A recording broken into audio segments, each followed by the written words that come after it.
दिवसांनी लग्न होते म्हणून येलय मुंबईला, नाही तर खाई येतोय मुंबईला. हो ना. भाऊजी बोलले 5 मिनिटावरती घर आहे, चल म्हणून घरी, म्हणून येलय. बरं झालं. मोठी मुलगी हो. बारीक कशान झाली? वेळेवर जेवतात कुठे? डाएट करते काय गो बाय? आता ते नवरी बघून आलो, ती पण केवढी बारीक, हो काय? चवळीच्या शेंगासारखी. ह्यांका काय शेतातली कामं जमता? वारा येईल तर असं उडून जाईल. जोडपं काय खासच दिसत नव्हतं. नवरी काहीतरीच लग्नानंतर होतात तर जाड. काय माहिती, भरली तर ठीक. वर माईचं मंगळसूत्र नवरीपेक्षा भारी, सांगते? 10 तोळ्याचं नुसतं जा.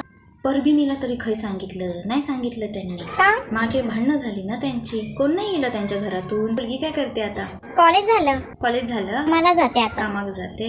सांगा कुठे असेल तर. नाही, माझ्या एक ओळखीचा आहे म्हटलं म्हणून विचारलं. मुलगा चांगला हवा. चांगला मुलगा कामाला आहे. मुलाची तर मी गॅरंटी देईन तुम्हाला. मुलगा चांगला, बाई कामाला आहे. हा, पगार पाणी सगळं चांगलं आहे. फक्त तुला येऊन संसार करायचा आहे बस. आता कोणाची मध्यस्थी करायचे दिवस राहुले आहेत. मुलगी घरात काय सांगत नाही. घरच्यांनी लग्न ठरवलं तर आदल्या दिवशी पळून जात आहेत. त्या मोऱ्याच्या पोरीने तरी काय केला? बस्ता बांधला, सुपारी फुटली, हळद लागली, तरी दुसऱ्या दिवशी मेला पळून गेलं. हळद लावली एकाच्या नावाची आणि आता कुंकू लावते दुसऱ्याच्या नावाचं. ही अशी पोर. त्याला मग निघते आता. कधीची गाडी? आज संध्याकाळची गाडी. थांबायचं ना 2 दिवस. हो, मुंबईत नाही एवढं बरं वाटत, गावाकच चांगला असा. पण खरंय. काय असेल तर सांगा मग. हो हो म्हणजे सांगते मी तुला. पुढं विचारेन ना. हो हो येऊ? हो.